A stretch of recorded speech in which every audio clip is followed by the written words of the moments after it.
hello everybody, you're welcome back again to the Reggae Appreciation Society. It goes without saying that roots reggae, complete with its elements of spirituality and social consciousness, was indeed the catalyst for the proliferation of Jamaican music on a global scale. Earlier forms like ska and rocksteady were definitely popular, but it wasn't until the concept of Rastafari was introduced that the entire world would embrace the sound as well as the culture on a massive level. While artists like the Wailers, Burning Spear and Culture would become synonymous with the roots reggae sound, the true breakout pioneers were a trio called the Abyssinians, an uncompromising, fundamentalist Rastafarian outfit that were incredibly gifted vocalists and ideological giants at the same time. If we're doing a ranking on the most authentic roots reggae groups, it would be hard to find more than one or two that could hold a candle to them. When they came on the scene, they were so militant that the biggest gatekeepers of Jamaican music were too frightened to release their music at the beginning of their careers. But they would take their destinies in their own hands and made history when they unleashed the song that became the turning point, blueprint, and the standard by which roots reggae music would be measured by over the past 5 decades. This incredible group would usher in the era of roots reggae in grand style, but despite every subsequent roots reggae group bearing what is essentially their musical DNA, they would miss out on international mainstream success for a number of reasons. Now without further ado, let's take a look at the story of the Abyssinians, the original and quintessential roots reggae group. The origins of this group began when two young vocalists named Bernard Collins and Donald Manning began to sing together in Jonestown, Kingston in 1968. Donald Manning and 2 of his brothers had been in a rocksteady group called Carlton and the Shoes, which had been led by his eldest brother, Carlton Manning. But a cultural shockwave would lead him to leave and start singing with his friend Bernard. It had been 2 years since the visit of Emperor Haile Selassie, a landmark event which had swept the newly post-colonial Jamaica with a Pan-African energy and Rastafarian awareness that reverberated the loudest in the countryside and Kingston's ghettos. One particular trend that followed this cultural revolution was the popularity of the Ethiopian language, Amharic. Another Manning brother named Neville Manning became an Amharic language instructor in Jonestown, and his brothers would also attend those lessons, becoming very conversant with the language in a very short time. Big brother Carlton would help Donald and his friend Bernard with plenty of musical lessons, including teaching Donald how to play the guitar as well as how to harmonize in devastating fashion. Bernard Collins and Donald Manning were longtime pals from school who just loved music and never gave it a thought to taking it professional until one night in 1968, when in one creative burst of inspiration, they composed a song named Satta Massagana, an Amharic word for give thanks. They knew what they put together was special, and to really give the incredible song more depth, they recruited a third singer, and from that moment, the Abyssinians was born. However, that third vocalist was still in high school and couldn't meet up with rehearsals, so they dropped him and would add Donald's younger brother, Linford Manning, to the group. They would take their sweet time penning the lyrics and arranging the structure of Satta Massagana before finding the courage to go on audition for one of the dons of Jamaica's music industry in the larger-than-life Coxsone Dodd at his legendary Studio One. They blew Dodd away with a performance of the song, accompanied by their acoustic guitar.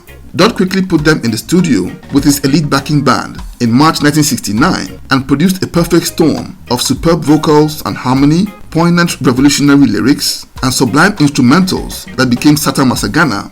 But for all its brilliance and quality, Coxsone Dodd was terrified at the final product. For one thing, he felt the lyrics were too hardcore and culturally subversive, with the potential to offend the Jamaican authorities. Secondly, and most important to any businessman, he felt that the revolutionary Rastafarian themes wouldn't do well commercially.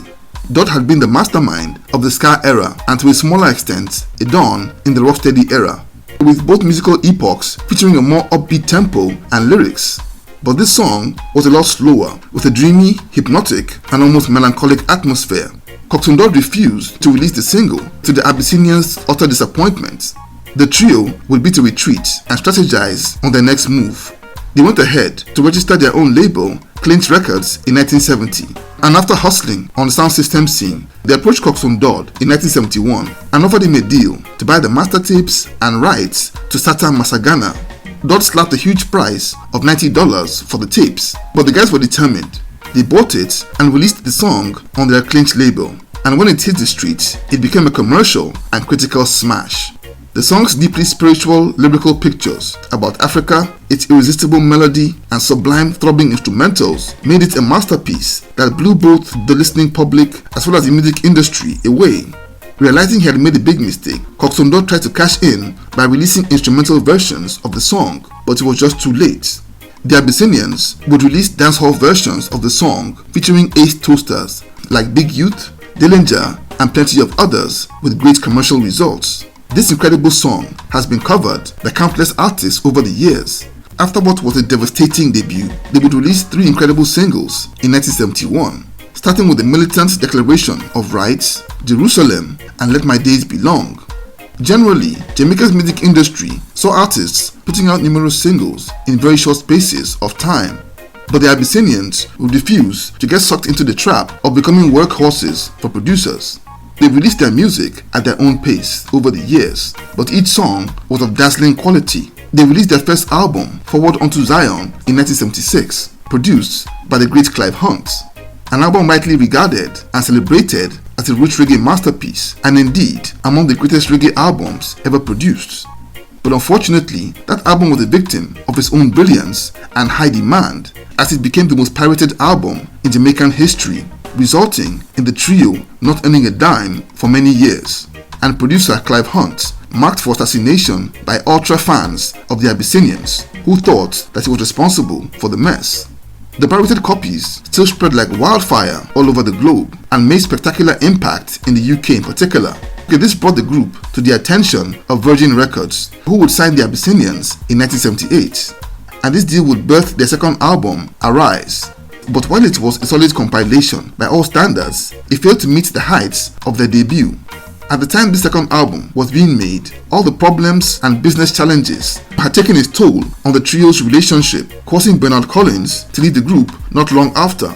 Elder brother Carlton Manning would replace him in time for them to make an appearance at the 1979 edition of the Reggae Sunsplash, in which they would deliver what was simply a breathtaking performance.